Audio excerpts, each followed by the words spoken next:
বছরে জাপানে 1,00,000 কর্মী পাঠানোর চুক্তি সই করেছে। এর চাইতে আরও বেশি শ্রমিক ক্রমাগতভাবে পাঠানোর আয়োজন করে এসছে।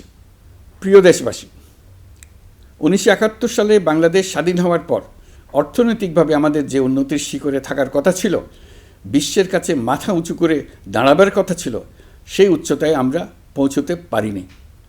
আমরা চাই বাংলাদেশ দক্ষিণ এশিয়ার অর্থনৈতিক প্রাণকেন্দ্র হিসেবে প্রতিষ্ঠিত হোক। এই কারণে বিনিয়োগ পরিষেবার উন্নয়নের পাশাপাশি বন্দরের সক্ষমতা বাড়াতে উদ্যোগ নিয়েছি। এটা করা সম্ভব না হলে দেশের কোটি কোটি মানুষের বেকারত্ব ঘুচবে না, অর্থনৈতিক সংকট রয়েই যাবে।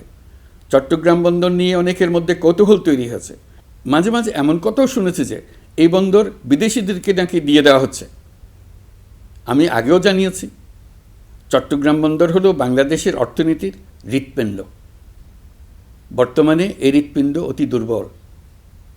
এখন যে অবস্থায় আছে সেই অবস্থায় তাকে রেখে দিলে আমাদের অর্থনীতিকে সামনে এগিয়ে নিয়ে যাওয়া সম্ভব হবে না। এই হৃৎপিণ্ডকে বড় করতে হবে, মজবুত করতে হবে, সুঠাম করতে হবে। তা করতে হলে বহু উদ্যোগ গ্রহণ করতে হবে, অভিজ্ঞদের সাহায্য লাগবে।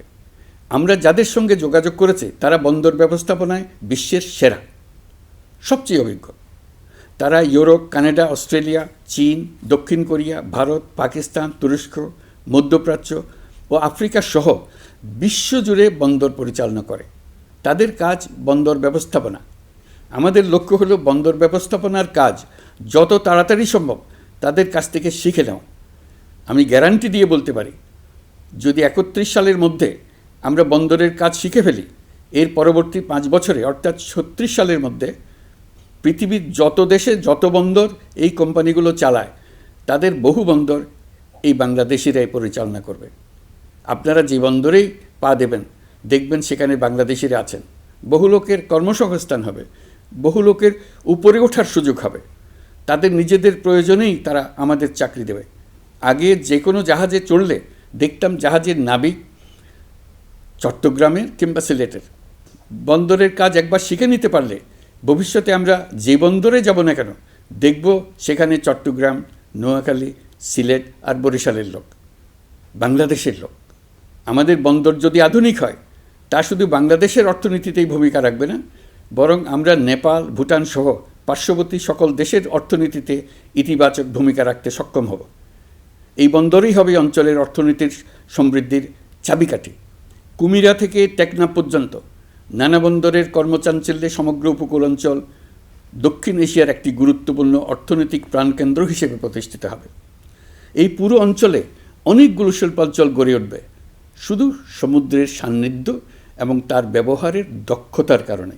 তার সঙ্গে গড়ে উঠবে আরেকটি নতুন শিল্প, আধুনিক পদ্ধতিতে সমুদ্রে মাছ পালন, আহরণ ও প্রক্রিয়াজাতকরণের শিল্প। এটি আরেকটি নতুন জগৎ সৃষ্টি করবে। এই ব্যাপারে আমরা আমাদের বন্ধু দেশগুলোর সঙ্গে আলোচনা শুরু করেছি এবং তারা উৎসাহ সহকারে সাড়া দিয়েছেন। বন্দর ব্যবস্থাপনার জন্য আমরা যাদেরকে আনছি তারা পৃথিবীর যেসব দেশে কাজ করে সেসব কোনো দেশেরই সার্বভৌমত্ব, জাতীয় নিরাপত্তা হুমকির মুখে পড়েনি। আমি দেশবাসীর প্রতি আহ্বান জানাই, আপনারা নিজেদেরকে ভিত্তিহীন বিরোধিতা এবং অপপ্রচারের শিকার হতে দেবেন না।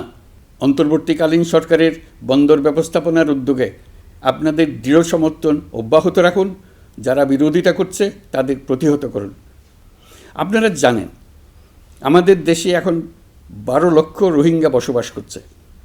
প্রায় 1 লাখ রোহিঙ্গা এসছে 2023 সাল থেকে 2024 সালের সেপ্টেম্বর সময়কালে, যখন রাখাইন রাজ্যে ব্যাপক যুদ্ধাবস্থা বিরাজ করছিল।